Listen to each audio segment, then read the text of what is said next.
Welcome to Riahi Patents. Here, we make your ideas become your power. If you've ever wondered how companies turn ideas into real competitive advantage, or how startups protect and leverage innovation to grow, this presentation is for you. Today, I'll walk you through how to build an effective IP strategy from the ground up.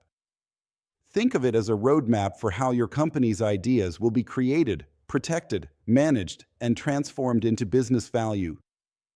Let's start with the basics.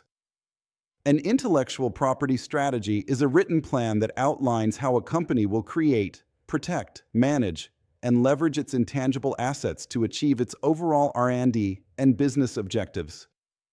Think of it like a business plan, but entirely focused on your intangible assets, your inventions, your brand, your creative work, and your know-how.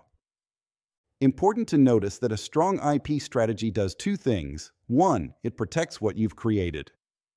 2, it ensures that your IP actually works for the business, whether that means supporting revenue, attracting investors, or shaping your competitive advantage. Too many companies treat IP as a box-checking exercise, file a few trademarks, patent something if possible, and hope for the best. But this misses the real opportunity. The goal of an IP strategy is not only to protect what you have, it's to make sure your IP is actively creating value. Some of the core objectives include aligning IP with business goals, maximizing the value of your intangible assets, strengthening competitive positioning, attracting investors, managing legal and commercial risk. When these elements come together, IP shifts from being a legal formality to becoming a key driver of strategy. Now, let's break down what an IP strategy typically includes. 1. Internal IP audit. This includes patents, such as inventions and utility models, trademarks, like brand names, logos, and slogans, copyrights, including software code, website content, marketing materials, and manuals, trade secrets, and know-how. 2. External audit. This includes an analysis of the IP landscape outside the company. Competitor analysis. Example, what patents are your competitors filing, and what brands are they protecting? Finally, it also includes a freedom to operate analysis to ensure your new product doesn't infringe on any existing IP rights held by others. 3. Protection and management plan. First, protection methods. Deciding the best way to protect each asset, like patent versus trade secret. Second, policies.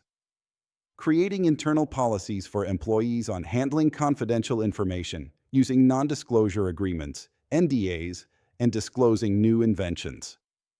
Finally, budget and resource. Allocating the necessary funds and personnel to manage IP filings and maintenance. Our process ensures success, from research and strategy to seamless execution across every platform. One of the most important ideas in this video is this: an IP strategy is a living document.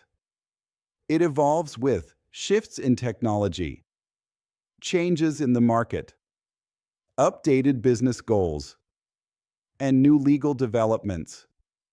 The strategy should be reviewed regularly, annually at minimum, to ensure it continues to reflect the company's priorities and environment. A static IP strategy becomes outdated very quickly, but a dynamic one keeps the business aligned and protected. By now, you should have a clear understanding not just of how to protect intellectual property, but also of how to turn it into a strategic asset that drives value, growth, and long-term competitiveness.